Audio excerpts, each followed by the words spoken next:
Michael Douglas reveals how he and the late Rob Reiner bonded over the challenges of raising kids with substance abuse issues. 1 week after Rob and Michelle Reiner were found dead in their Brentwood home, Michael Douglas speaks out about his bond with the director in a CBS News special, Rob Reiner, Scenes from a Life. Michael Douglas spoke about the bond he shared with Rob Reiner, a connection forged through the quiet struggles of raising children facing substance abuse. His reflections came just a week after the deaths of Rob and Michelle Reiner in their Brentwood home. In a CBS News special, Rob Reiner, Scenes from a Life, Douglas spoke not as a polished Hollywood figure, but as a friend weighed down by the realities he had witnessed. For decades, Michael had been seen as unshakable, a man who endured illness, family challenges, and the pressures of a 5-decade career with remarkable composure. Yet, in this moment, he revealed a side rarely visible: vulnerability shaped by experience, and grief shaped by understanding.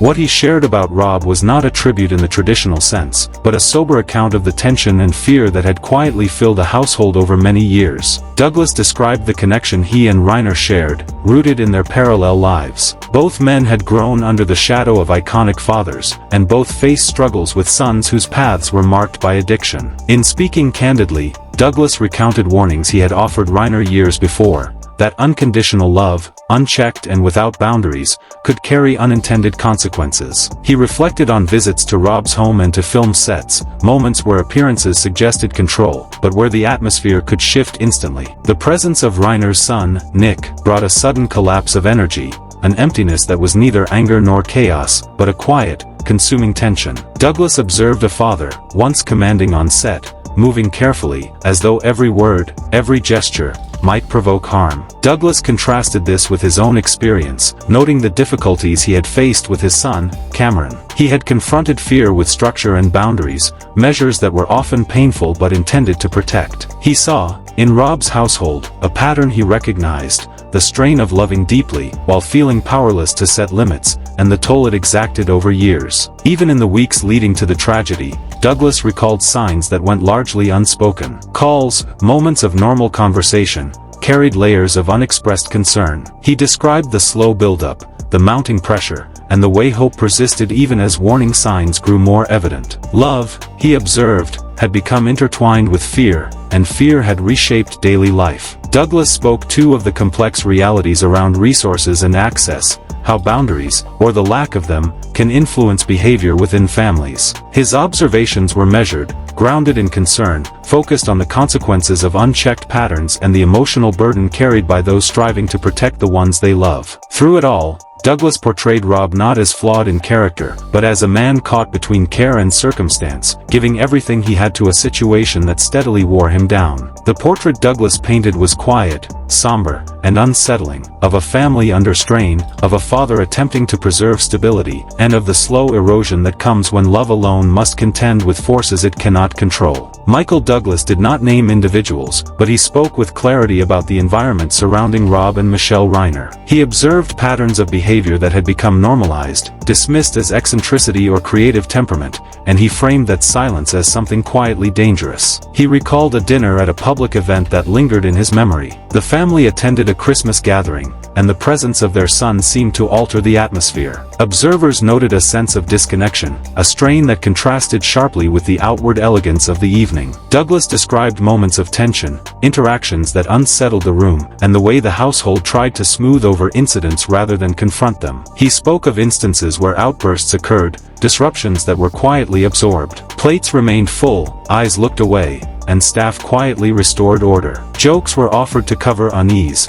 Apologies were made on behalf of another. Douglas described that as a pivotal moment, a failure to establish boundaries, a shared complicity in the continuation of strain. When he spoke of Michelle Reiner, his control wavered. He painted her as the stabilizing force, the one who held structure in a household otherwise dominated by uncertainty. She asked questions. She resisted. She spoke truths that were hard to hear. In conversations months before the tragedy, she expressed a quiet, devastating recognition. I don't know who he is anymore. In Douglas's reflection, that realization crystallized during moments of confrontation, a single act of resistance that signaled a shift the household could not recover from. As he addressed the circumstances leading to legal proceedings, his voice turned measured and precise. Douglas emphasized the importance of observing preparation and intent, rather than framing behavior as confusion or incapacity. He noted actions that suggested deliberate choices, controlled responses, and the capacity to manipulate situations, an awareness that shaped his understanding of the events that followed. Toward the end of his reflection, Douglas broadened the lens, speaking to patterns he saw in the industry. He described what he called a Hollywood curse, not fame itself, but the absence of boundaries in a world where access is unchecked. In such an environment, he said, structures intended to protect can fail, and the consequences can reach far beyond what anyone anticipates. Douglas addressed parents directly, his voice carrying a quiet weight of personal experience. When you think you're giving your child everything, he said, sometimes you're actually taking away the one thing they need to survive: limits. His words lingered, not as instruction, but as an observation shaped by decades of witnessing the intersection of love, care, and consequence. He also acknowledged the complexities of mental health in the unfolding events. A temporary conservatorship had been established years prior, intended to provide oversight for significant challenges. While that arrangement had not continued, Douglas framed it as part of a larger, ongoing reality: the intersection of vulnerability, responsibility, and the limits of what those closest can control or foresee. Michael Douglas spoke of a reality that was almost impossible to confront. He painted a portrait of Rob Reiner, a man whose work had brought warmth, laughter, and enduring hope to the world, yet who spent his final years in a home where that light had all but vanished. The contrast was stark. A household once defined by creativity and love had become heavy with tension and fear. Douglas reflected on Rob's other children, Jake and Romy Reiner. He spoke of them with care, yet without diminishing the gravity of their experience. In his eyes, they had lost a brother long before the final tragedy, and now they had lost their parents to the weight left behind. Over the years, he observed the family quietly fracture. Walls were built, boundaries established, distance maintained, all efforts to survive the strain. Rob and Michelle remained exposed, unable to step away, drawn repeatedly by a love that demanded endurance. Douglas recounted advice he had offered Rob repeatedly: to sell the Brentwood house, to downsize, to create a space of security and independence, to allow Nick to face the consequences of his actions. Rob's response was consistent: his son needed a home to return to. In time, that house, the emblem of Rob's success, became a cage, a space that constrained rather than protected. There was a profound weight in Douglas's voice as he spoke of survivor's guilt, of watching his own son, Cameron, emerge from struggles with stability and purpose, and questioning why fortune had offered him a second chance that Rob did not receive. He described Rob's fear of the prison system, a fear that led him to exhaust every resource: rehabs, retreats, specialists, therapists, in a determined effort to shield his son from consequences he believed could be fatal. Yet in that devotion, the very mechanism that might have offered reset was avoided: real accountability. Douglas observed that Rob consistently gave everything he had, even amid a personal life under extraordinary pressure. The tragedy, he reflected, revealed the immense strain Rob carried, and the subtle but persistent fear for the son he could not fully protect. He shared a particularly haunting insight: Rob feared his son's suffering more than he feared his potential for harm. In preparation for possible testimony, Douglas revealed he had kept voicemails from Rob, moments when the cheerful front fell away, exposing a vulnerability and strain that had been present for over a decade. Those recordings, he said, were meant for Nick to show the consequences of his actions, but they might one day enter the public record. In that possibility lay a reframing. The ending was not inevitable. It was shaped by years of silent compromise, of professional and personal systems that allowed the turmoil to continue largely unseen. Douglas spoke beyond grief. He spoke of culture. He framed Hollywood as a space where reputations are guarded at the cost of families, where privacy and wealth can mask ongoing domestic crises. He described the industry's protection of the Reiner name as a force that, paradoxically, permitted the family itself to erode from within. In reflecting on Rob's legacy, Douglas paused. He did not speak of credits or accolades. Instead, he said simply that he wanted Rob remembered as a man who loved too much. The weight of that statement lingered in silence, less a tribute than a diagnosis, a caution. In that love, misapplied or untempered, Douglas suggested, lay the tragedy itself. Limits, he warned, are sometimes the single most vital protection. Without them, love can exhaust, and patience can trap. Michael Douglas framed the story in terms of observation and consequence, rejecting simplifications of inner struggle or misfortune.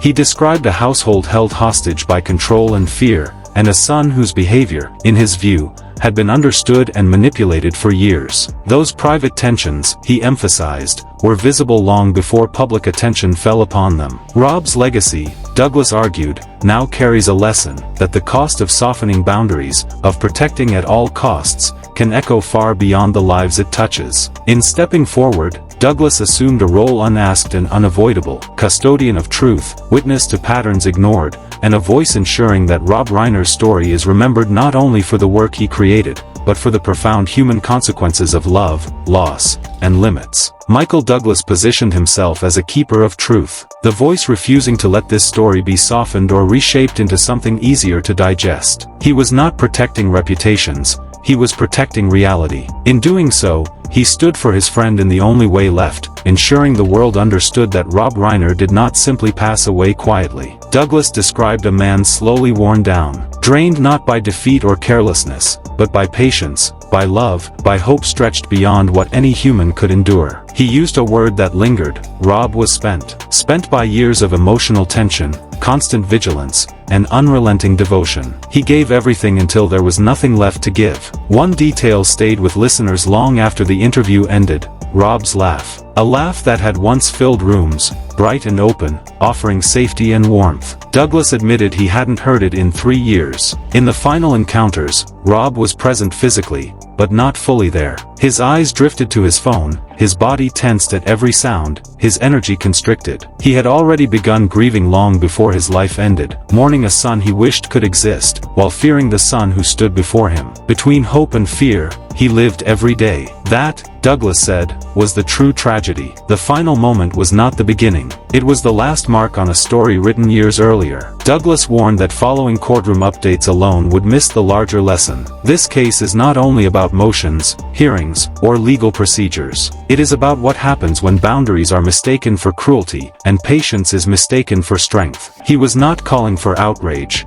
He was calling for awareness. He urged parents, and perhaps himself, to see clearly. Love without limits does not always protect. Sometimes, it slowly destroys. The question Douglas returned to, again and again, is as dark as it is honest. If someone with his experience, access, and hard-earned scars could not save his closest friend from being consumed inside his own home, then what chance does anyone else have? It is an uncomfortable truth, but the only one that truly belongs to Rob Reiner. This story is not gossip. It is not entertainment dressed as drama. It is a modern tragedy, unfolding in real time, a story where the warning signs were clear, repeated, and tragically ignored. Douglas framed it as a Greek tragedy, downfall not wrought by cruelty or greed, but by virtue misapplied. The gods, he said, punish not the worst in us, but the best when it is misused. Rob's defining virtue, love, became a weapon turned inward. What was meant to protect instead exposed him. What was meant to heal slowly drained him.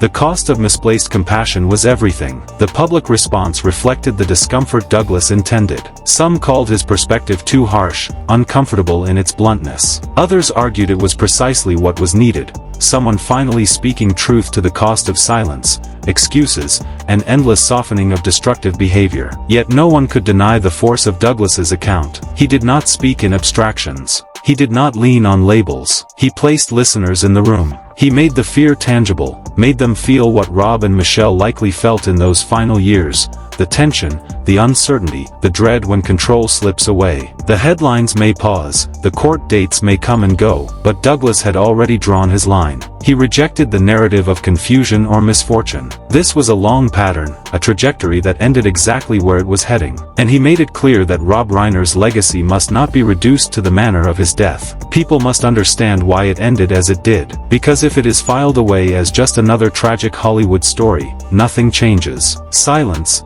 Douglas reminds us, is participation. This is the hardest truth Michael leaves behind. What unfolded in the Reiner household was not sudden. It was built, slowly, over years, moment by moment, excuse by excuse, boundary by boundary that never fully held. Ignoring those patterns does not only fail one family, it creates the conditions for the next. The walls that once shielded the Reiner home, its carefully maintained privacy, its defenses, its image, have all come down. And what remains is not scandal for entertainment. It is a lesson that will linger over the industry for years to come. Love without limits can be dangerous. Patience without accountability can become a trap.